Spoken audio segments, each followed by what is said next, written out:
ഷിജാസിൻ്റെ ചാനലിലേക്ക് എല്ലാവർക്കും സ്വാഗതം. ഇപ്പോൾ ഞങ്ങളുള്ളത് ആലുവയിലുള്ള UC കോളേജിലാണ്.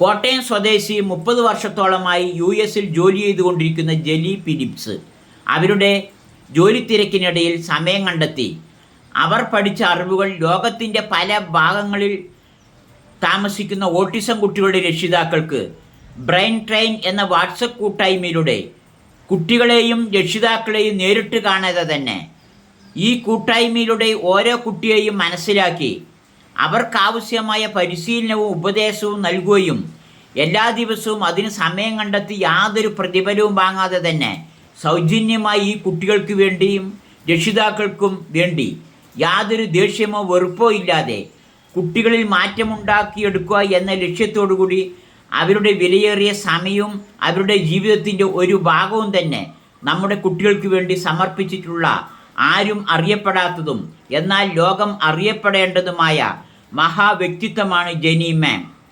ഇതിനെല്ലാം അവരെ സപ്പോർട്ട് ചെയ്യുന്ന അവരുടെ ഭർത്താവ് ജേക്കബ്, മകൻ ടോമും കൂടെയുണ്ട്. 2 വർഷത്തോളമായി ജെനി മാമിൻ്റെ ക്ലാസ് എല്ലാ ദിവസവും ശബ്ദം കേൾക്കുകയും കുട്ടികളിൽ അത് പ്രാവർത്തികമാക്കുകയും ചെയ്യുന്ന ജെനി മാമിനെ നാട്ടിൽ വന്നപ്പോൾ പരസ്പരം ആദ്യമായി കാണുവാനുള്ള അവസരം ലഭിച്ച നിമിഷങ്ങളാണ്. മഴ കാരണവും റോഡ് ബ്ലോക്ക് കാരണവും പാലക്കാട് നിന്നും 9 മണിക്ക് അവിടെ എത്തേണ്ട ഞങ്ങൾ 1 മണിക്കാണ് എത്തിയത്. അപ്പോഴേക്കും മാമിൻ്റെ പ്രസംഗങ്ങളെല്ലാം കഴിഞ്ഞിരുന്നു. എല്ലാ കുട്ടികൾക്കും സമ്മാനവും മറ്റും നൽകിയാണ് മാം തിരികെ പോയത്. സ്പീച്ച് പത്തോളജിസ്റ്റും കൂടിയായ മാം സംസാരിച്ച ചില വാക്കുകൾ: സ്നേഹം, ക്ഷമ, വികസനം, സമർപ്പണം, കൃത്യനിഷ്ഠത, അതാണ് കുട്ടികളുടെ വളർച്ചയുടെ അടിത്തറ. സ്പെഷ്യൽ കുട്ടികളെ വളർത്തിയെടുക്കുക എന്നത് മനുഷ്യസ്നേഹമായ അതുല്യമായ ടാസ്ക് തന്നെയാണ്. അവർക്ക് പല കഴിവുകളുമുണ്ട്, അതുപോലെ തന്നെ പല വെല്ലുവിളികളും ഉണ്ട്. അവരുടെ കഴിവിൽ ശ്രദ്ധ കേന്ദ്രീകരിക്കുകയും അവരുടെ ഓരോ നേട്ടങ്ങളെ എത്ര ചെറുതാണെങ്കിലും അതിനെ ആഘോഷമാക്കുകയും പ്രോത്സാഹിപ്പിക്കുകയും വേണം. കുട്ടിയെ മേശയുടെ അപ്പുറത്തും തെറാപ്പിസ്റ്റ് ഇപ്പുറത്തും ഇരുത്തി പഠിപ്പിക്കുന്നത് മാത്രമല്ല സ്പീച്ച് തെറാപ്പി. കുട്ടിയുടെ എല്ലാ പ്രവർത്തനങ്ങളും നമ്മൾ കുട്ടിയുമായി സംസാരിക്കുന്നതും കുട്ടി ചോറ് വാരി കഴിക്കുന്നതും കുട്ടികളുമായി കളിക്കുന്നതുമെല്ലാം ആക്ടിവിറ്റികളും തെറാപ്പിയാണ്. അതിലൂടെ ഒരുപാട് കാര്യങ്ങൾ കുട്ടിക്ക് പഠിക്കുവാനും മാറ്റിയെടുക്കുവാനും കഴിയും. നമ്മുടെ ഈ കുട്ടികൾക്ക് ആശയവിനിമയം അത്യാവശ്യമാണ്.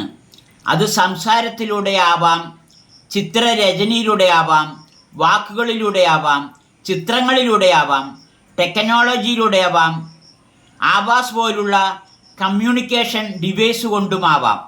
അവർക്ക് ആശയവിനിമയം ചെയ്യുവാനുള്ള ഏതെങ്കിലും ഒരു രീതി അവർക്ക് പഠിക്കുവാനുള്ള സൗകര്യം നമ്മൾ ചെയ്തു കൊടുക്കുക.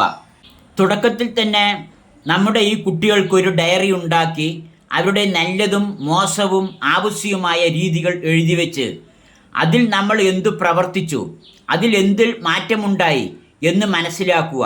പല കുട്ടികളും പല തരത്തിലുള്ളതായതുകൊണ്ട് 2 മാസം കഴിയുമ്പോൾ കുട്ടികളുടെ വ്യത്യാസം എന്തെന്ന് മനസ്സിലാക്കി ഇനി എന്ത് മാറ്റമുണ്ടാക്കണമെന്നുള്ളത് ഡയറി നോക്കി തീരുമാനിക്കുക.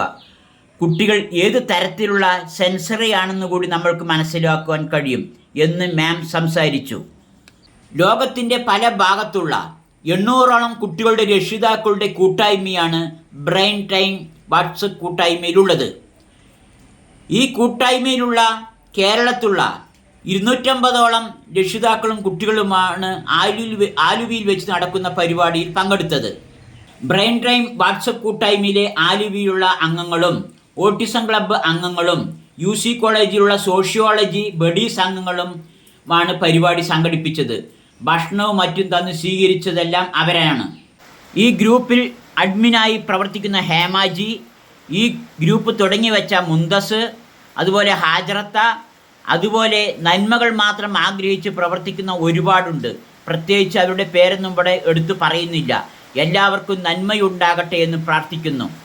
ഈ കുട്ടികളും ഈ കുട്ടികളുടെ രക്ഷിതാക്കളും ഒരുപാട് പ്രശ്നങ്ങൾ കുടുംബങ്ങളിൽ നിന്നും സമൂഹങ്ങളിൽ നിന്നും അനുഭവിക്കുന്നു.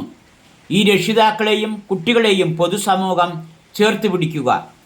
അപ്പോൾ വീഡിയോ ഇഷ്ടമായാൽ ലൈക്ക് ചെയ്യുക, സബ്സ്ക്രൈബ് ചെയ്യാത്തവർ സബ്സ്ക്രൈബ് ചെയ്യുക, കമൻറ്റ് ചെയ്യുക. Thank you.